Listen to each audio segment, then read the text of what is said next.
ನುಡಿಗಟ್ಟು, ನೆಕ್ಸ್ಟು ತತ್ಸಮ ತದ್ಭವ, ದೇಶೀಯ ಅನ್ಯದೇಶೀಯ ಶಬ್ದಗಳು, ಜೊತೆಗೆ ಸಮಾನಾರ್ಥಕ ಮತ್ತು ನಾನಾರ್ಥಕ. 1 ಮಿನಿಟ್. ಎಸ್, ನೀನು ಹೇಳಮ್ಮ ನೋಡೋಣ. ದಾರಿ ದೀಪಕ್ಕೆ ಇನ್ನೊಂದು ಸೆಂಟೆನ್ಸ್ ಹೇಳು ಅಂದೆ ನಾನು. ದಾರಿ ದೀಪಕ್ಕೆ ಇನ್ನೊಂದು ಸೆಂಟೆನ್ಸ್ ಹೇಳು ಅಂದೆ ನಾನು. Good, very good, very good, very good. Is it right answer? ಯಾಕೆ ರಾಂಗ್ ಆನ್ಸರ್? ಈಗ ನೀನು ಹೇಳಮ್ಮ ನೋಡೋಣ. ನೆಕ್ಸ್ಟ್, ಒಳ ಅರ್ಥ ಬೇರೆ. ನಾವು ಯಾವಾಗಲೂ ಅಷ್ಟೇ ನುಡಿಗಟ್ಟನ್ನು ಮಾತಾಡ್ತಾ ಇರಬೇಕಾದ್ರೆ ನಾವು ಯಾವುದಕ್ಕೆ ಸೆಂಟೆನ್ಸ್ ಮಾಡಬೇಕು? ಒಳ ಅರ್ಥಕ್ಕೆ ಮಾಡಬೇಕು. ಈಗ ನೀವು ನುಡಿಗಟ್ಟು ಬರಿಬೇಕಾದ್ರೆ ಯಾವಾಗಲೂ ಅದರ ಗೂಢಾರ್ಥ ಅಥವಾ ಒಳ ಅರ್ಥಕ್ಕೆ ನಾವೇನು ಮಾಡಬೇಕು? ಬರಿಬೇಕು. ಅರ್ಥ ಆಯ್ತಲ್ಲ? ಸೊ ಹಾಗಾಗಿ ಈಗ ಅದನ್ನೇ ನಾವೇನು ಮಾಡೋಣ ಅಂದರೆ ಕ್ವಿಕ್ಕಾಗಿ 8 ಮಾರ್ಕ್ಸ್ಗೆ ಶಾರ್ಟ್ ಆ್ಯಂಡ್ ಸ್ವೀಟಾಗಿ ನಿಮ್ಗೆ ಅರ್ಥ ಆಗೋ ಭಾಷೆಯಲ್ಲಿ ಈಸಿಯಾಗಿ ಹೇಳೋ ಪ್ರಯತ್ನ ಮಾಡ್ತೀನಿ ನಾನು. ಅರ್ಥ ಆಯ್ತಲ್ಲ? ಈಗ ಫಸ್ಟ್ ಟಾಪಿಕ್ಕಿಂದ ಹೋಗ್ಬಿಡೋಣ. ಅಲ್ಲಿ ಒಂದು 10 ಪಾಯಿಂಟ್ಸ್ ಇದ್ದಾವೆ. ಅಂದರೆ ಗ್ರಾಮರ್ ನಮಗೆ ಕೇಳೋವಂಥದ್ದು ಒಂದು 10 ಪಾಯಿಂಟ್ಸ್ ಇದೆ. 10 ಪಾಯಿಂಟ್ನ ಮೇ ಬಿ ನಾನು ಇವತ್ತು 5 ಕವರ್ ಮಾಡ್ಬೋದು, ನೆಕ್ಸ್ಟ್ ಕ್ಲಾಸ್ ತಗೊಂಡ್ರೆ ಇನ್ನೊಂದು 5 ಕವರ್ ಮಾಡ್ಬೋದು.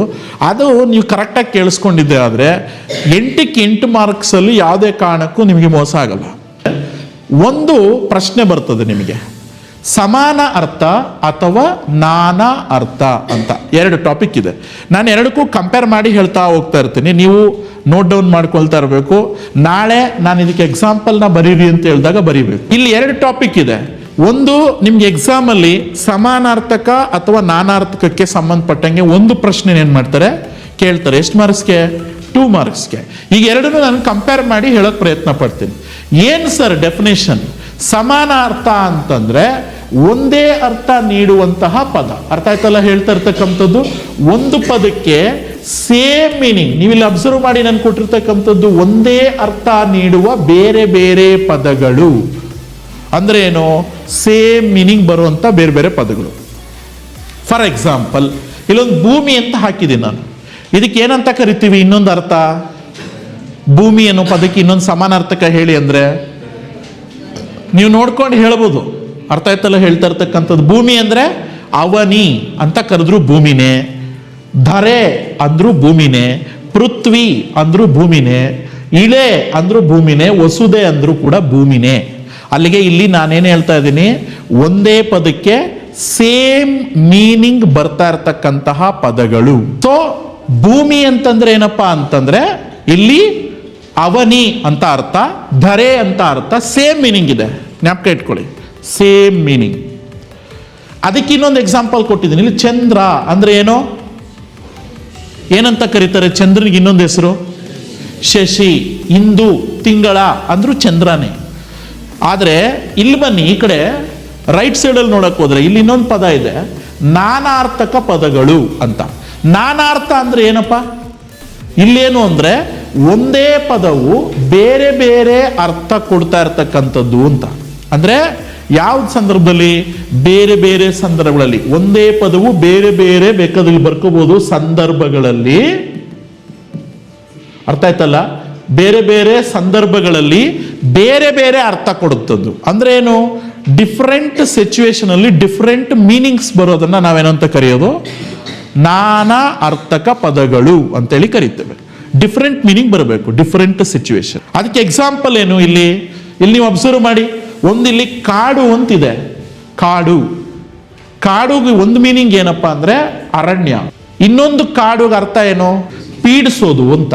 ಫಾರ್ ಎಕ್ಸಾಂಪಲ್, ಎಕ್ಸಾಮ್ ಹತ್ರ ಬರ್ತಾ ಇರ್ಬೇಕಾದ್ರೆ ಟೀಚರ್ಸ್ ಹೇಳಿದ್ನೇ ಹೇಳ್ತಾ ಇರ್ತಾರೆ ನಂತರ, ಇದು ಏನ್ ಸರ್ ಹಿಂಗ್ ಪೀಡಿಸ್ತಾ ಇದ್ದೀರಾ ಅಂತ, ಹೇಳಿದ್ದೇ ಹೇಳ್ತಾ ಇದ್ದೀರಾ ಅಂತ. Is it clear? ಅರ್ಥ ಆಯ್ತಲ್ಲ? ಅದನ್ನ ಕಾಡಿಸೋದು ಅಂತ ಕರೆಯೋದು. ನಾನಾರ್ಥಕ್ಕೂ ಸಮಾನಾರ್ಥಕಕ್ಕೂ ಡಿಫರೆನ್ಸ್ ಏನಪ್ಪಾ ಅಂದ್ರೆ, ಜ್ಞಾಪಕ ಇಟ್ಕೊಳ್ಳಿ, ಸಮಾನಾರ್ಥಕ ಅಂದ್ರೆ ಒಂದೇ ಪದಕ್ಕೆ ಅದೇ ಮೀನಿಂಗ್ ಬರ್ತದೆ. ನಾನಾರ್ಥ ಅಂದ್ರೆ ಒಂದು ಪದಕ್ಕೆ ಬೇರೆ ಬೇರೆ ಮೀನಿಂಗ್ ಬರುತ್ತೆ. ನೀವು ನಾನಾರ್ಥಕ ಅಂತ ಹೆಡ್ಡಿಂಗ್ ಕೊಟ್ಟವರೋ ಸಮಾನಾರ್ಥಕ ಅಂತ ಹೆಡ್ಡಿಂಗ್ ಕೊಟ್ಟವರು ಅಂತ ಎಕ್ಸಾಮಲ್ಲಿ ಫಸ್ಟ್ ನೋಡ್ಬಿಟ್ಟು ಆಮೇಲೆ ಡಿಸೈಡ್ ಮಾಡ್ಬೇಕು. ಅರ್ಥ ಆಯ್ತಲ್ಲ? ಅದು ಡಿಸೈಡ್ ಮಾಡಿದಿರಾ ನೀವು ನಾನಾರ್ಥ ಕೇಳಿರ್ತಾರೆ, ಆದರೆ ನೀವು ಸಮಾನಾರ್ಥಕ ಬರೆದಿರ್ತೀರಿ. ಫಾರ್ ಎಕ್ಸಾಂಪಲ್ ಇಲ್ಲೊಂದು ಕಾಡು ಅಂತ ಒಂದು ಪದ ಇದೆಯಪ್ಪ ಪಕ್ಕದಲ್ಲಿ, ಆ ಕಡೆ ನೋಡಿದ್ರೆ ಸಮಾನಾರ್ಥಕ. ಇಲ್ಲೂ ಕೂಡ ನಾನು ಕಾಡು ಅಂತ ಪದ ಕೊಟ್ಟಿದ್ದೀನಿ ನಾನಾರ್ಥಕದಲ್ಲಿ. ನೀವೇನಾದರೂ ಕಾಡುಗೆ ಅರಣ್ಯ, ಇಲ್ಲಿ ನಾನಾರ್ಥ ಕೇಳಿದಾಗ ಅರಣ್ಯ ಪಕ್ಕದಲ್ಲಿ ತಿರ್ಗಾ ಕಾನನ, ಅಡವಿ, ಕಾಂತಾರವನ್ನು, ಕಾಂತಾರ 2 ಅಂತೆಲ್ಲ ಬರ್ಕೊಂಡು ಹೋದ್ರೆ ಅರ್ಥ ಆಯ್ತಲ್ಲ. ಅದೇನಾಯ್ತು ಅಂತಂದ್ರೆ ಒಂದೇ ಮೀನಿಂಗ್ ಆಯಿತು, 2 ಮೀನಿಂಗ್ ಬರಲಿಲ್ಲ. ಅಲ್ಲಿ ನೀವು 10 ಪದ ಸೇಮ್ ಮೀನಿಂಗ್ ಬರೆದ್ರು ನಾನಾರ್ಥಕದಲ್ಲಿ ಮಾರ್ಕ್ಸ್ ಬರಲ್ಲ. ಅವಾಗ ನಾವೇನು ಮಾಡಬೇಕಾಗಿರೋದು, ಡಿಫ್ರೆಂಟ್ ಇನ್ನೊಂದು ಮೀನಿಂಗ್ ಬರುವಂಥ ಪದನ ಏನು ಮಾಡ್ಬೇಕು, ನಾವು ಏನು ಮಾಡಬೇಕು, ಬರಿಬೇಕಲ್ವಾ. Is it clear? ಡಿಫ್ರೆಂಟ್ ಆಗಿ ಬರ್ತಾ ಇರ್ತಕ್ಕಂಥ ಮೀನಿಂಗ್ ಅನ್ನ ಬರಿಬೇಕು. ಸೊ ಆದ್ರಿಂದ ನಾನಾರ್ಥಕ ಪದ ಕೇಳಿದಾಗ 2 ಬೇರೆ ಬೇರೆ ಪದಗಳನ್ನ ಬರಿಬೇಕು ಅನ್ನೋದನ್ನ ತಲೆಯಲ್ಲಿ ಇಟ್ಕೊಳ್ಳಿ. ಎಕ್ಸಾಮಲ್ಲಿ ಅವ್ರು ಹೇಳಿರೋದು ಇವೆರಡರಲ್ಲಿ ಒಂದನ್ನು ನಾವು ಎಕ್ಸಾಮಲ್ಲಿ ಕೇಳ್ತೀವಿ ಅಂತ. ನಾವು ಗಮನಿಸಿರ್ತಕ್ಕಂಥ ಪ್ರಶ್ನೆ ಪತ್ರಿಕೆಗಳಲ್ಲೆಲ್ಲ ಸಮಾನಾರ್ಥಕಗಳಿಗಿಂತ ನಾನಾರ್ಥಕನೇ ಏನು ಮಾಡಿರ್ತಾರೆ, ಕೇಳಿರ್ತಾರೆ. ಸೊ ನಾವು ಗಮನಿಸ್ಬೇಕಾಗಿರೋದು ಯಾವುದನ್ನ, so this is very very important. ನಿಮಗೆ ನೋಟ್ಸಲ್ಲಿ ಒಂದಷ್ಟು ಪದಗಳನ್ನು ಕೊಟ್ಟಿದ್ದೀವಿ ನಾವು, ಅರ್ಥ ಆಯ್ತಲ್ಲ ಹೇಳ್ತಾ ಇರ್ತಕ್ಕಂಥದ್ದು. ಇದನ್ನು ಗಮನಿಸಿದ್ರೆ ನಾನಾರ್ಥಕ ಬರುತ್ತೆ. ಸರ್ ಬರೆಯೋ ವಿಧಾನ ಹೆಂಗೆ ಅದನ್ನು ತಿಳ್ಕೊಂಡ್ಬಿಡ್ಬೇಕು ನೀವು. ಹೆಂಗಂದ್ರೆ ಹಂಗೆ ಬರೀಬಾರ್ದು. ಬರೆಯೋವಾಗ ಏನು ಮಾಡಬೇಕು, ನಾನಾರ್ಥಕ. ಫಾರ್ ಎಕ್ಸಾಂಪಲ್ ಇಲ್ಲಿ ಕಾಡು ಅಂತ ಒಂದು ಪದ ಕೊಟ್ಟಿದ್ದಾರೆ ಅಂತ ಇಟ್ಕೊಳ್ಳಿ, ಕಾಡು. ಓಕೆನಾ, ಒಂದನೇದು ಕಾಡು ಬರಿತಾ ಇದೆ. ನೀವು ಬರೆಯೋವಾಗ 2 ಆರೋ ಹಾಕೊಳ್ಳಿ ಹಿಂಗೆ, ಒಂದು ಲೈನ್ಗೆ ಇನ್ನೊಂದು ಲೈನ್ಗೆ. ಇದು ಒಂದು ಮೀನಿಂಗ್. ಏನು ಬರಿತೀರ, ಕಾಡು ಬರಿಬೇಕಾದ್ರೆ ಇಲ್ಲಿ ಅರಣ್ಯ ಅಂತ ಬರಿತೀಯ ನೀನು. ಓಕೆನಾ, ಓಕೆ, ಅರಣ್ಯ ಬರಿತೀಯ. ಪಕ್ಕದಲ್ಲೇ ಇಲ್ಲಿ ಕಾಂತಾರ 1, 2 ಏನೇನೋ ಬರೆದ್ರು ಕೂಡ ಅದು ಒಂದೇ ಮೀನಿಂಗ್ ಆಯಿತು. ನನಗೆ ಇನ್ನೊಂದು ಮೀನಿಂಗ್ ಬೇಕಲ್ಲ ನಾನಾರ್ಥಕ ಕೇಳಿದ್ರೆ. ಅವಾಗ ನೀವೇನು ಮಾಡಬೇಕು, 2ನೇ ಮೀನಿಂಗ್ ಯಾವುದು, ಪೀಡಿಸು. ಈ ಪದನ ಬರೆದ್ರೇನೆ ನಿಮಗೆ ಪೂರ್ತಿ ಅಂಕಗಳೇನಾಗ್ತವೆ, ಬರ್ತವೆ. ಇಲ್ಲದೇ ಇದ್ರೆ ಬರಲ್ಲ. ಅದಕ್ಕೆ ನಾವೇನು ಮಾಡಬೇಕು, ನಾನಾರ್ಥಕ ಕೇಳೋವಾಗ ನೀವು ತಲೆಯಲ್ಲಿರಬೇಕು 2 ಮೀನಿಂಗ್ನ ನಾವೇನು ಮಾಡಬೇಕು, ಬರಿಬೇಕು. ಮಿನಿಮಮ್ ನೀವು 3 ಬರೆದ್ರೆ 4 ಬರೋದು ಇನ್ನೂ ಖುಷಿನೇ. ಬಟ್ 2 ಮಿನಿಮಮ್ ಏನು ಮಾಡಬೇಕು, ಬರಿಬೇಕು. ಒಂದು ಟಿಪ್ ಏನಪ್ಪ ನಿಮಗೆ ಅಂತಂದ್ರೆ, 2 ತಾನೇ ಬರಿಬೇಕಾಗಿರೋದು, 2 ಬರೆದು ಬಿಡೋಣ ಅಂತ ಬರೆಯೋದಲ್ಲ. ನಿಮಗೆ ಕ್ವಶನ್ಸ್ ಅಲ್ಲಿ 3 ಪದಗಳು ಕೊಟ್ಟಿರ್ತಾರೆ. 3ಕ್ಕೂ ನೀವೇನು ಮಾಡಬೇಕು, ಅಟೆಂಡ್ ಮಾಡಬೇಕು. ಅರ್ಥ ಆಯ್ತಲ್ಲ. 3ನೂ ಅಟೆಂಡ್ ಮಾಡಿದ್ರೆ ಅಟ್ಲೀಸ್ಟ್ ಯಾವುದಾದ್ರೂ ಒಂದು ಮಿಸ್ ಆಗಿದ್ರೆ 2 ರೈಟ್ ಆಗಿರೋದ್ರಿಂದ ನಿಮಗೆ ಪೂರ್ತಿ ಅಂಕಗಳು ಬರುವಂಥ ಚಾನ್ಸಸ್ ಇರ್ತದೆ. ಆ ಆಪ್ಷನ್ ಇರೋದ್ರಿಂದ ನಾವೇನು ಮಾಡಬೇಕು, ಬಳಸ್ಕೊಳ್ಬೇಕು. ಅವನು ಬುದ್ಧಿವಂತ. ಅದು 6 ಮೇನ್ಸ್ ಇರ್ತವೆ. 6 ಮೇನ್ಸಲ್ಲಿ ನೀವು ಬರಿಬೇಕಾಗಿರೋದು 4 ಮೇನ್ ಗ್ರಾಮರು. ಹಂಗಂತೇಳಿ ನೀವು 4ಕ್ಕೆ ಬರೆಯೋದಲ್ಲ, ನಾನು ಹೇಳ್ತೀನಿ 6 ಬರೀರಿ. ನೀವು 6 ಬರೆದ್ರೆ ಏನಾಗ್ತದೆ, ಒಂದು ಮೇನ್ ಮಿಸ್ ಆದರೆ ಇನ್ನೊಂದು ಮೇನ್ಗೆ ಏನಾಗ್ಬೋದು, ಮಾರ್ಕ್ಸ್ ಬರ್ಬೋದು. ಅದು SLCನಲ್ಲೆಲ್ಲ ತಗೊಳ್ತಾ ಇರಲಿಲ್ಲ, PUCನಲ್ಲಿ ಅದನ್ನು ಕನ್ಸಿಡರ್ ಮಾಡ್ತಾರೆ. ನೀವೇನಾದರೂ ಅಕಸ್ಮಾತ್ ಫಸ್ಟ್ ರಾಂಗ್ ಆನ್ಸರ್ ಇದ್ದು ಸೆಕೆಂಡ್ ಏನಾದರೂ ಇನ್ನೊಂದು ಯಾವುದೋ ಒಂದು ಗ್ರಾಮರಲ್ಲಿ ಅದು ರೈಟ್ ಆಗಿದ್ರೆ, ನಾವು ಇದನ್ನು ತಪ್ಪು ಹಾಕಿದ್ರೆ ಅದಕ್ಕೆ ಕನ್ಸಿಡರ್ ಮಾಡ್ತಾರೆ. ಅವಾಗ ನಾವು ಯಾಕೆ ಅದನ್ನು ಬಳಸ್ಕೋಬಾರ್ದು ಆ ಆಪ್ಷನನ್ನು. ನಾವೇನು ಮಾಡ್ತೀವಿ, ಬರೆಯಲ್ಲ. 4 ಕೇಳೋರು ನಾನು 4ಕ್ಕೆ ಮೇನ್ ಅಟೆಂಡ್ ಮಾಡೋದು ತಪ್ಪು. ಅರ್ಥ ಆಯ್ತಲ್ಲ ಹೇಳ್ತಾ ಇರೋದು. ಈಗ ನಾನು ಹೇಳಿದ್ದು ಸಮಾನಾರ್ಥಕ ಮತ್ತು ನಾನಾರ್ಥಕ. ಅರ್ಥ ಆಯ್ತಾ, ಅರ್ಥ ಆಯ್ತಲ್ಲ.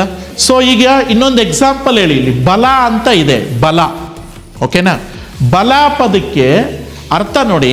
ಇಲ್ಲಿ ನಾನಾರ್ಥಕ ಕೇಳಿದ್ದೀನಿ ನಾನು. ಬಲ ಅನ್ನೋಂಥ ಪದಕ್ಕೆ ಒಂದು ಶಕ್ತಿ ಅಂತ ಅರ್ಥ ಇದೆ. ಓಕೆನಾ, ಇನ್ನೊಂದು ಅರ್ಥ ನೋಡಿ, ಸೈನ್ಯ ಅಂತ ಅರ್ಥ ಇದೆ. ಓಕೆ, ಇನ್ನೊಂದು ಅರ್ಥ ನೋಡಿ, ಬಲ ಅಂದರೆ ಬಲಗಡೆ ಅಂತ ಹೇಳ್ಬೋದು. 3 ಮೀನಿಂಗ್ ಆಯ್ತು ಅಲ್ಲಿಗೆ.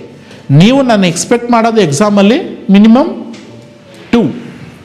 ಆ ಥರ ನಿಮಗೆ ಲಾಟ್ ಆಫ್ ಆಪ್ಷನ್ಸು ನಿಮಗೆ ನೋಟ್ಬುಕ್ಕಲ್ಲಿ ಇದೆ. ಅರ್ಥ ಆಯ್ತಲ್ಲ. ಅವುಗಳನ್ನೆಲ್ಲ ಒಂದ್ಸಲ ನೀವೇನು ಮಾಡಬೇಕು, ನೋಡ್ಕೊಂಡು ಹೋಗ್ಬೇಕು. ಇದು ಸಮಾನಾರ್ಥಕ ನಾನಾರ್ಥಕಕ್ಕೆ ಇರ್ತಕ್ಕಂಥ ಡಿಫರೆನ್ಸ್. ಬಟ್ ಜ್ಞಾಪಕ ಇರಲಿ, ಎಕ್ಸಾಮ್ ದೃಷ್ಟಿಯಿಂದ ನೋಡೋಕೆ ಹೋದರೆ ನಮಗೆ ಇವೆರಡು ಟಾಪಿಕಲ್ಲಿ ನಾನಾರ್ಥಕನೇ ಇಂಪಾರ್ಟೆಂಟ್ ಅನ್ನೋದನ್ನ ತಲೆಯಲ್ಲಿ ಇಟ್ಕೊಂಡಿರ್ಬೇಕು. ಅರ್ಥ ಆಯ್ತಲ್ಲ ಹೇಳ್ತಾ ಇರ್ತಕ್ಕಂಥದ್ದು. ನೆಕ್ಸ್ಟ್ ಒಂದು ಟಾಪಿಕ್ ಹೋಗೋಣ. ಇನ್ನೊಂದು ಬಹಳ ಮುಖ್ಯವಾದಂಥದ್ದು, ದೇಶೀಯ ಪದ ಮತ್ತು ಅನ್ಯದೇಶೀಯ ಪದ ಅಂತಿದೆ. ಓಕೆನಾ, ಇದಕ್ಕೆ ನಿಮಗೆ 2 ಮಾರ್ಕ್ಸ್ಗೆ ಪ್ರಶ್ನೆ ಬಂದೇ ಬರುತ್ತದೆ. ದೇಶೀಯ ಪದ ಅಂದರೆ ಮತ್ತು ಅನ್ಯದೇಶೀಯ ಶಬ್ದಗಳಿಗೆ ಸಂಬಂಧಪಟ್ಟಾಗಿ ನೀವು ಕ್ವಶನ್ ಪೇಪರಲ್ಲಿ ನೋಡಿರ್ತೀರ. ನಿಮಗೆ ಗೊತ್ತಿರ್ತಕ್ಕಂಥ ಯಾವುದಾದ್ರೂ 2 ಅನ್ಯದೇಶೀಯ ಶಬ್ದಗಳನ್ನು ತಿಳಿಸಿ ಅಂತ ಒಂದು ಪ್ರಶ್ನೆ ಇರ್ತದೆ ಎಕ್ಸಾಮಲ್ಲಿ. ನೋಡಿದಿರಲ್ಲ, ನಿಮಗೆ ಗೊತ್ತಿರೋದು ಯಾವುದಾದ್ರೂ 2. SSLC ಇಲ್ಲಾಂದ್ರೆ ಏನು ಮಾಡ್ತಿದ್ರು ಅಂದರೆ, ಪರ್ಟಿಕ್ಯುಲರ್ ಆಗಿ ಇದು ಪೋರ್ಚುಗೀಸು, ಇದು ಪರ್ಷಿಯನ್ನು, ಇದು ಇದರಲ್ಲೇ ಬರೀರಿ ಅಂತ ಹೇಳೋರು. ನಮಗಿಲ್ಲಿ PUCನಲ್ಲಿ ಏನಪ್ಪ ನಮಗೆ ಒಂದು ಬೆನಿಫಿಟ್ ಅಂದರೆ, ನಿಮಗೆ ಇಂಥದ್ರಲ್ಲೇ ಬರೀರಿ ಅಂತ ಹೇಳಲ್ಲ. ಯಾವುದಾದ್ರೂ ಅನ್ಯ ದೇಶನ ಬರೀರಿ ಅಂತ ಕೇಳ್ತಾರೆ. ಅಲ್ಲಿಗೆ ನಮಗೆ ತುಂಬ ಹತ್ರವಾಗಿರ್ತಕ್ಕಂಥದ್ದು, ನಮಗೆ ಚಿರಪರಿಚಿತವಾಗಿರ್ತಕ್ಕಂಥದ್ದು ಇಂಗ್ಲೀಷ್ ಆಗಿರೋದ್ರಿಂದ, ನಾವೆಲ್ಲ ಮಾತಾಡ್ತಾ ಇರೋದ್ರಿಂದ ಇಂಗ್ಲೀಷ್ದೇ ಯಾವುದಾದ್ರೂ ಒಂದೆರಡು ಪದಗಳನ್ನ ಏನು ಮಾಡ್ಬೋದು, ನಾವು ಬರಿಬೋದು. ಆದರೆ ಬರೆಯುವ ಕನ್ನಡದಲ್ಲಿ ಬರಿಬೇಕು. ಅದನ್ನು ತಲೆಯಲ್ಲಿ ಇಟ್ಕೊಳ್ಳಿ. ಅರ್ಥ ಆಯ್ತಲ್ಲ? ಸಿಂಪಲ್ ನೋಡಿ. ಫೋನು, ಫ್ಯಾನು, ಅರ್ಥ ಆಗ್ತದೆಯಲ್ಲ? ಬೆಂಚು, ಕುರ್ಚಿ, ಮೇಜು, ಎಷ್ಟೊಂದಿದ್ದಾವೆ ಪದಗಳು ನಮಗೆ.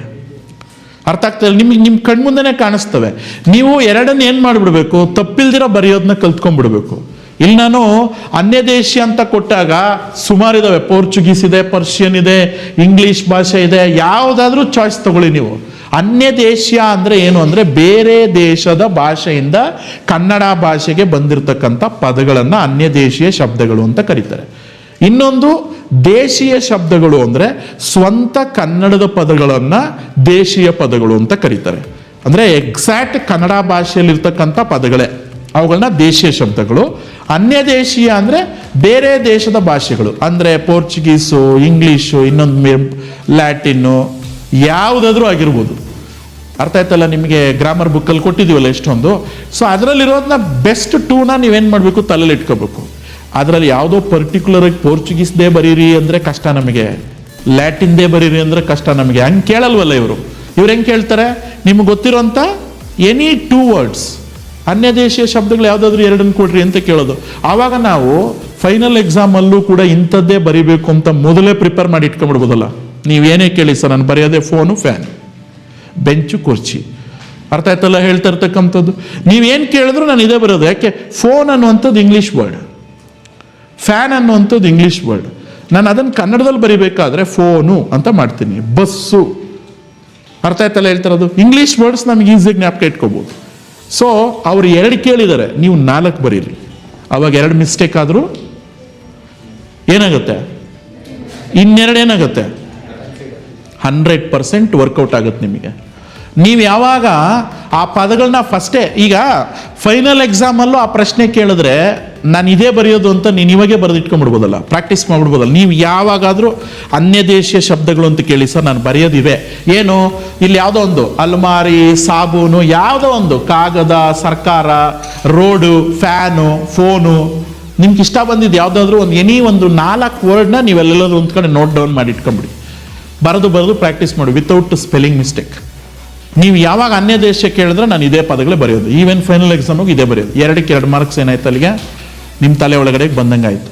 ನೀವು ಕಂಪ್ಲೀಟು ಅನ್ಯ ದೇಶೀಯ ಶಬ್ದಗಳಂದ್ರೆ ಏನು, ಅದರಲ್ಲಿ ಯಾವ ಶಬ್ದಗಳು ಬರ್ತವೆ ಅಥವಾ ಎಷ್ಟು ವಿಧಗಳಿದ್ದಾವೆ ಅವೆಲ್ಲ ಏನು ಕೇಳಲ್ಲ ನಿಮಗೆ ಎಕ್ಸಾಮಲ್ಲಿ. ಅವರು ಡೈರೆಕ್ಟಾಗಿ ಏನು ಮಾಡ್ತಾರೆ, 2 ಅನ್ಯ ದೇಶೀಯ ಶಬ್ದಗಳನ್ನು ಕೊಡ್ರಪ್ಪ, ಬರೀರಪ್ಪ ಅಂತಾರೆ. ಅರ್ಥ ಆಯ್ತಲ್ಲ ಹೇಳ್ತಾ ಇರ್ತಕ್ಕಂಥದ್ದು? ಅದಕ್ಕೋಸ್ಕರ ನಾವೇನು ಮಾಡಬೇಕು, ಯಾವುದಾದ್ರೂ 2 ಮೊದಲೇ ರೆಡಿ ಮಾಡಿ ಇಟ್ಕೊಂಡ್ಬಿಟ್ರೆ ಬೆಟರ್ ಅಲ್ವಾ?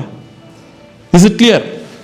ಅರ್ಥ ಆಯ್ತಲ್ಲ ಹೇಳ್ತಾ ಇರ್ತಕ್ಕಂಥದ್ದು? ಸೊ ಹಾಗಾಗಿ ಅನ್ಯ ದೇಶೀಯ ಶಬ್ದಗಳಿಗೆ 2 ಪದಗಳನ್ನ ಇವಾಗಲೇ ರೆಡಿ ಮಾಡಿ ಇಟ್ಕೊಂಬಿಡಿ. ನೀವು ಯಾವಾಗ ಪ್ರಶ್ನೆ ಕೇಳಿದ್ರು ನಾನು ಇದೇ ಬರೆಯೋದು. ಬಟ್ ಅನ್ಯ ದೇಶೀಯ ಶಬ್ದ ಅಂದ್ರೆ ಏನು ಅಂದರೆ ಮನಸ್ಸಲ್ಲಿರಬೇಕು, ಅದು ಬೇರೆ ದೇಶದ ಭಾಷೆಯಿಂದ ಕನ್ನಡ ಭಾಷೆಗೆ ಬಂದಿರತಕ್ಕಂಥ ಪದಗಳಾಗಿರಬೇಕು, ಕನ್ನಡ ವರ್ಡ್ಸ್ ಆಗಿರಬಾರ್ದು ಅಷ್ಟೇ. ಅರ್ಥ ಆಯ್ತಲ್ಲ? ಅದರಲ್ಲಿ ಯಾವುದಾದ್ರೂ ನಾನು ಇಲ್ಲಿ ಕೊಟ್ಟಿರ್ತಕ್ಕಂಥದ್ದು ಎನಿ 2 ಪದಗಳನ್ನು ನೀವೇನು ಮಾಡ್ಬೋದು, ನೆನಪಿನಲ್ಲಿ ಇಟ್ಕೋಬೋದು. ಅದಿಲ್ಲದಿದ್ರೆ ಸಿಂಪಲಾಗಿ ನಾನು ಆವಾಗಲೇ ಹೇಳಿದಾಗೆ ಫೋನು, ಫ್ಯಾನು, ಬೆಂಚು, ಕುರ್ಚಿ, ಮೇಜು, ಬಸ್ಸು, ಲಾರಿ, ಟೆಂಪೋ, ಎಷ್ಟು ಇದಾವೆ, ಕಾಲೇಜು, ಸ್ಕೂಲು, ಈ ಸ್ಕೂಲು, ಏನು ಬೇಕಾದರೂ ಬರ್ಕೊಳ್ಳಿ. ಅರ್ಥ ಆಯ್ತಲ್ಲ ಹೇಳ್ತಾ ಇರ್ತಕ್ಕಂಥದ್ದು? ಅವೆಲ್ಲ ಇಂಗ್ಲೀಷಿಂದ ಬಂದಿರುವಂಥ ಪದಗಳೇ. ನಾನು ಏನು ಹೇಳ್ತಾ ಇದ್ದೀನಿ ಅಂದರೆ, ಇಂಗ್ಲೀಷ್ ನಮಗೆ ತುಂಬ ಹತ್ರ ಇದೆಯಲ್ಲ ಲ್ಯಾಂಗ್ವೇಜು, ಇವೆಲ್ಲ ಜ್ಞಾಪಕ ಇಟ್ಕೊಳ್ಳೋ ಬದಲು ಇಂಗ್ಲೀಷ್ನ 2 ಜ್ಞಾಪಕ ಇಟ್ಕೊಂಡ್ಬಿಟ್ರೆ ಆ ಕಡೆಗೆ ಸಮಸ್ಯೆ ಸರಿ ಹೋಗ್ತದಲ್ಲ. ಅರ್ಥ ಆಯ್ತಲ್ಲ ಹೇಳ್ತಾ ಇರೋದು? ಅದಕ್ಕೋಸ್ಕರ ನೀವು ಇವೆರಡನ್ನ 4ನ ಜ್ಞಾಪಕದಲ್ಲಿ ಇಟ್ಕೊಂಬಿಡು. ಅಲ್ಲಿಗೆ ನಾನೀಗ 4 ಮಾರ್ಕ್ಸ್ ಬಗ್ಗೆ ಮಾತಾಡಿದೆ. ಅನ್ಯ ದೇಶೀಯ ಕೇಳ್ತಾನೆ ಎಕ್ಸಾಮಲ್ಲಿ, ನೀವು 2 ಬರೆದಿಟ್ಕೊಂಡಿದ್ದೀರಿ, ನೀವು ಯಾವಾಗ ಕೇಳಿದ್ರು ನಾನು ಇದೇ ಬರೆಯೋದು ಸರ್ ಅಂತ. ಮತ್ತೆ ನಾನೀಗ ಸಮಾನಾರ್ಥಕ, ನಾನಾರ್ಥಕದಲ್ಲಿ ನಾನಾರ್ಥಕ ಸುಮಾರು ಸಲ ಕೇಳ್ತಾ ಇರ್ತಾನೆ, ಹೇಗೆ ಬರೀಬೇಕು ಅಂತ ಹೇಳಿದ್ದೀನಿ. ಅರ್ಥ ಆಯ್ತಲ್ಲ ಹೇಳ್ತಾ ಇರ್ತಕ್ಕಂಥದ್ದು? Is it clear? ನಾನು ಹೇಳಿದ ಅರ್ಥ ಆಯ್ತಾ? ಸೊ ದೇಶೀಯ ಅಂದರೆ ನಾನು ಆಗ್ಲೇ ಹೇಳಿಬಿಟ್ಟೆ, ಅಚ್ಚ ಕನ್ನಡದ ಪದಗಳು, ಎಕ್ಸಾಕ್ಟ್ ಕನ್ನಡ ವರ್ಡ್ಸ್, ಕನ್ನಡ ಭಾಷೆಯಲ್ಲಿರ್ತಕ್ಕಂಥ ಪದಗಳು. ನಿಮ್ಗೆ ಎಕ್ಸಾಮಲ್ಲಿ ಎಲ್ಲೂ ಕೂಡ ದೇಶೀಯ ಶಬ್ದಗಳನ್ನು ಕೊಡಿ ಅಂತ ನನಗೆ ಇಲ್ಲಿವರೆಗೂ ಕೇಳಿಲ್ಲ. ಕೇಳಿಬಿಟ್ರೆ ಒಂದು ವೇಳೆ ತಪ್ಪು ಅಂತ ಹೇಳೋಕ್ಕಾಗಲ್ಲ, ಅದಕ್ಕೂ 2 ರೆಡಿ ಮಾಡಿ ಇಟ್ಕೊಬೇಕು ನಾವು. ಅರ್ಥ ಆಯ್ತಲ್ಲ ಹೇಳ್ತಾ ಇರ್ತಕ್ಕಂಥದ್ದು? So any Kannada words, for example ಈಗ ಸ್ಯಾನ್ಸ್ಕ್ರಿಟ್ ಅಂತ ಒಂದು ಭಾಷೆ ಇದೆ, ಸಂಸ್ಕೃತನ ನೀವು ಯಾವ ಭಾಷೆ ಅಡಿಯಲ್ಲಿ ಸೇರಿಸ್ತೀರ ನೋಡೋಣ ಹೇಳಿ. ಅದು ದೇಶೀಯ ಪದಕ್ಕೆ ಸೇರ್ತದ ಅಥವಾ ಅನ್ಯ ದೇಶಕ್ಕೆ ಸೇರ್ತದ? ದೇಶೀಯ ಪದಕ್ಕೆ ಸೇರ್ತದೆ. ಆದರೆ ಕನ್ನಡ ಯಾವ ಭಾಷೆಗೆ ಸೇರ್ತದೆ? ಯಾವ ಒಂದು ಇದಕ್ಕೆ ಸೇರುತ್ತೆ? ದೇಶಕ್ಕೆ ಸೇರ್ತದ, ಅನ್ಯ ದೇಶಕ್ಕೆ ಸೇರ್ತದ? ಅದು ದೇಶಿ, ಇದು ದೇಶಿ, ಹೆಂಗಾಗ್ತದೆ? ಅದು ನಮ್ಮದೇ ದೇಶದ್ದೇ ಸಂಸ್ಕೃತ. ಆದರೆ ನಾವು ದೇಶೀಯ ಅಂತ ಹೇಳ್ತಾ ಇರೋದು ಏನಕ್ಕೆ ಅಂದ್ರೆ ಆ ಪದ ಅಚ್ಚ ಕನ್ನಡದ ಪದಗಳು ಅಂತ. ಅವಾಗ ಸ್ಯಾನ್ಸ್ಕ್ರಿಟ್ ವರ್ಡ್ಸ್ನ ನಾವು ಕನ್ನಡ ಅಂತ ಹೇಳಕ್ಕಾಗಲ್ಲ. ಹಂಗಂತೇಳಿ ಅದು ವಿದೇಶದ ಭಾಷೆನೂ ಅಲ್ಲ. ಈಗ ನಾವು ಅನ್ಯ ದೇಶೀಯ ಪದದ ಅಡಿಯಲ್ಲಿ ಸ್ಯಾನ್ಸ್ಕ್ರಿಟ್ನ ಸೇರ್ಸಕ್ಕಾಗ್ತದ? ಆಗಲ್ಲ. ಯಾಕೆಂದ್ರೆ ಅದು ಹುಟ್ಟಿರೋದು ಭಾರತದಲ್ಲೇ. ಹಾಗಾದ್ರೆ ಏನು ಮಾಡ್ಬೇಕು ಸರ್? ಅದಕ್ಕೆ ಇನ್ನೊಂದು ಹೆಸರನ್ನ ಕರಿತೀವಿ ನಾವು. ಅದೇನು ಅಂತಂದ್ರೆ ತತ್ಸಮ ತದ್ಭವ ಅಂತ. ಅರ್ಥ ಆಯ್ತಲ್ಲ ಹೇಳ್ತಾ ಇರ್ತಕ್ಕಂಥದ್ದು? ಅದಕ್ಕೇನಂತ ಕರೆಯೋದು? ತತ್ಸಮ ತದ್ಭವ. ಇದೆರಡು ಮಾರ್ಕ್ಸ್ ಕೊಡ್ತಾರೆ ನಿಮ್ಗೆ ಎಕ್ಸಾಮಲ್ಲಿ. ನಾನು ಹೇಳ್ತಾರೆ ಟಾಪಿಕ್ನ ಕರೆಕ್ಟಾಗಿ ಗಮನ ಇಟ್ಟು ಕೇಳಿಸ್ಕೊಂಡಿದ್ರೆ ನಾಳೆ ಬೆಳಗ್ಗೆ ನಾನು ಕೊಡ್ತಕ್ಕಂಥ 8 ಮಾರ್ಕ್ಸ್ಗೆ 8 ತಗೊಂತೀರಿ ನೀವು. ಸ್ವಲ್ಪ ಗಮನ ಇಟ್ಟು ಕೇಳಿಸ್ಕೊಳ್ಳಿ ನಾನು ಹೇಳ್ತಾ ಇರೋದು. ದೇಶೀಯ ಅಂದರೆ ಅಚ್ಚ ಕನ್ನಡದ ಪದಗಳು, ಅನ್ಯ ದೇಶೀಯ ಅಂದರೆ ಬೇರೆ ದೇಶದ ಪದಗಳು. ಓಕೆನಾ? ಇನ್ನೊಂದು ಸಂಸ್ಕೃತದ ಪದಗಳನ್ನು ಜ್ಞಾಪಕ ಇಟ್ಕೊಳ್ಳಿ. ಸಂಸ್ಕೃತ ಅಂತ ನಾವು ತೆಗೆದುಕೊಳ್ಳಕ್ಕೆ ಹೋದ್ರೆ ಅದನ್ನು ನಾವು ಇನ್ನೊಂದು ವಿಧಾನದಿಂದ ಕರಿತೀವಿ. ಏನು ಅಂತಂದರೆ ತತ್ಸಮ ಪದಗಳು, ಇನ್ನೊಂದು ತದ್ಭವ ಪದಗಳು ಅಂತ. ಅರ್ಥ ಆಯ್ತಲ್ಲ? ನಿಮಗೆ ಎಕ್ಸಾಮಲ್ಲಿ ಹೆಂಗ್ ಸರ್ ಪ್ರಶ್ನೆ ಕೇಳ್ತಾರೆ? ಡೆಫಿನೇಷನ್ ಕೇಳ್ತಾರಾ? ಇಲ್ಲ. ನಿಮ್ಗೆ ಹೆಂಗ್ ಕೇಳ್ತಾರೆ? ಈ ಕೆಳಗಡೆ ನೀಡಿರ್ತಕ್ಕಂತಹ ಪದಗಳನ್ನು ತದ್ಭವ ರೂಪ ಬರೀರಿ ಅಥವಾ ತತ್ಸಮ ಬರೀರಿ ಅಂತ 2 ಮಾರ್ಕ್ಸ್ ಕೇಳ್ತಾರೆ. ಇದು ಕಂಪಲ್ಸರಿ ಕ್ವಶನ್, ಜ್ಞಾಪಕ ಇಟ್ಕೊಳ್ಳಿ. ನೀವು ಪ್ರೀವಿಯಸ್ ಇಯರ್ ಕ್ವಶನ್ ಪೇಪರ್ಸ್ನೆಲ್ಲ ತೆಗೆದು ನೋಡಿದ್ರೆ ಮೋಸ್ಟ್ ಆಫ್ ದ ಕ್ವಶನ್ ಪೇಪರಲ್ಲಿ ಈ ಥರದೊಂದು ಟಾಪಿಕ್ ಇದ್ದೇ ಇರ್ತದೆ, ತತ್ಸಮ ತದ್ಭವ. ಅರ್ಥ ಆಯ್ತಲ್ಲ ಹೇಳ್ತಾರಂಥದ್ದು? ಸರ್ ಇದಕ್ಕೆ ಅರ್ಥ ಏನು ಅಂತ ನೋಡೋಕೆ ಹೋದ್ರೆ, ಈಗ ನೀವು ನಾರ್ಮಲಿ 10th ಓದಿರ್ತೀರಿ ರಾಜ, ರಾಯ, ಬ್ರಹ್ಮ, ಬೊಮ್ಮ. ಅರ್ಥ ಆಗ್ತದೆಲ್ಲ? ಈ ಥರ ಓದ್ಕೊಂಡು ಹೋಗಿರ್ತೇವೆ. ಅದಕ್ಕೆ ಯಾಕೆ ಹಂಗೆ ಕರಿತಾ ಇದ್ದಾರೆ ಅದು ಗೊತ್ತಿರ್ಬೇಕಲ್ಲ ನಮಗೆ. ತತ್ಸಮ ಅಂತ ಯಾಕೆ ಕರಿತವ್ರೆ ಫಸ್ಟು? ತದ್ಭವ ಅಂತ ಯಾಕೆ ಕರಿತಾ ಇದ್ದಾರೆ? ಯಾರಾದರೂ ಕೇಳಿದ್ರೆ ಹೇಳಕ್ ಬರ್ಬೇಕು ನಿಮಗೆ. ಸೊ ಏನು ಸರ್ ಅದ್ರದ್ದು ಮೀನಿಂಗ್ ಅಂತ ನೋಡಕ್ ಹೋದ್ರೆ, ಈಗ ನೋಡಿ ಅಬ್ಸರ್ವ್ ಮಾಡಿ, ತತ್ ಸಮ ಈ ಪದನ ಬಿಡಿಸಿ ನೋಡೋಣ. ಹೆಂಗ್ ಬಿಡಿಸ್ತೀರಾ ಬಿಡಿಸಿ ನೋಡೋಣ. ತತ್ ಪ್ಲಸ್ ಸಮ, ಸಿಂಪಲ್. ತತ್ ಪ್ಲಸ್ ಸಮ ಬಿಡಿಸೋವಾಗ ನೀವು ಅಬ್ಸರ್ವ್ ಮಾಡಿ, ಇಲ್ಲಿ ತತ್ ಪ್ಲಸ್ ಸಮ. ಓಕೆನಾ? ಇಲ್ಲಿ ತತ್ ಅಂದ್ರೆ ಏನು ಅಂತಂದ್ರೆ ಸಂಸ್ಕೃತ ಅಂತ, ಸಂಸ್ಕೃತಕ್ಕೆ ಸಮವಾದಂಥದ್ದು ಅನ್ನೋದನ್ನ ತತ್ಸಮ. ಸಮ ಅಂದ್ರೆ ಈಕ್ವಲೆಂಟ್ ಅಂತ ಅರ್ಥ. ಅಂದ್ರೆ ಏನರ್ಥ? ಇಂಡೈರೆಕ್ಟ್ ಆಗಿ ಏನು ಹೇಳಕ್ ಹೊರಟಿದ್ದಾರೆ ಅಂದ್ರೆ, ಆಸ್ ಯೂಶಲ್ ಈಗ ಒಂದು ಭಾಷೆ ಬದುಕಬೇಕು ಅಂದ್ರೆ ನಾವೇನ್ ಮಾಡಬೇಕು? ನಮ್ಮ ಭಾಷೆಲೇ ಎಲ್ಲ ಪದಗಳು ಸಿಗ್ತವೆ ಅನ್ನುವಂಥದ್ದು ನಮ್ಮ ಮುಟ್ಟಾಳ್ತನ. ನಾವೊಂದು ಭಾಷೆ ಬದುಕಬೇಕು ಅಂದ್ರೆ ಬೇರೆ ಬೇರೆ ಭಾಷೆಯಿಂದ ನಾವೇನ್ ಮಾಡಿರ್ತೀವಿ?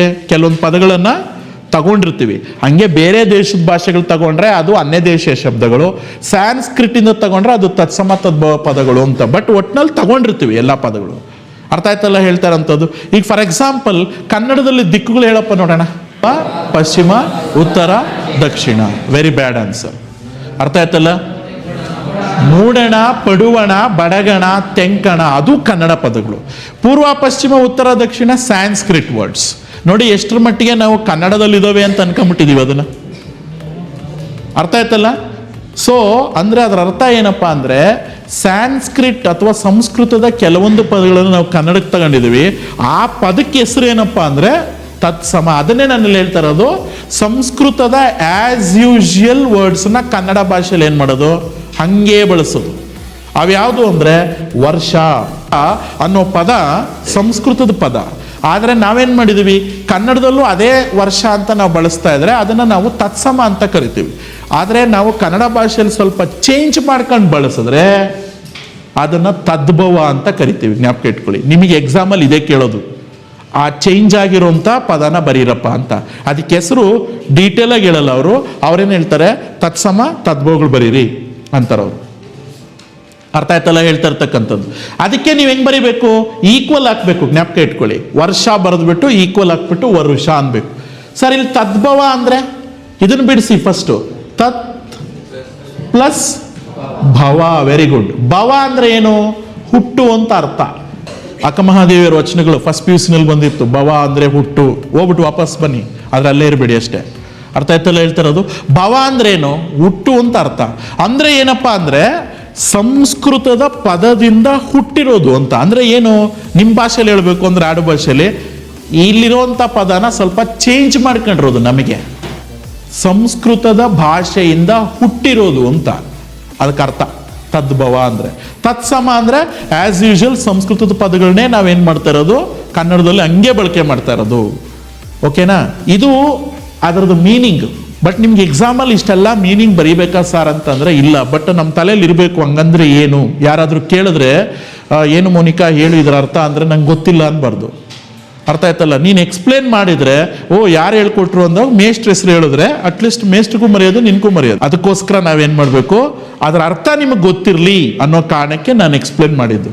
ಈಗ ನಾವು ಎಕ್ಸಾಮಲ್ಲಿ ಹೆಂಗೆ ಕೇಳ್ತಾರೆ ಪ್ರಶ್ನೆ ಅಂತ ನೋಡೋಕೆ ಹೋದರೆ ಡೈರೆಕ್ಟಾಗಿ ನಿಮಗೆ ತದ್ಭವ ಪದಗಳನ್ನು ಬರೀರಿ ಅಂತಾನೆ. ಹಂಗಂದ್ರೆ ಏನು? ತದ್ಭವ ಅಂದ್ರೇನೆ ಅರ್ಥ ತಿಳ್ಕೊಬೇಕು ನೀವು.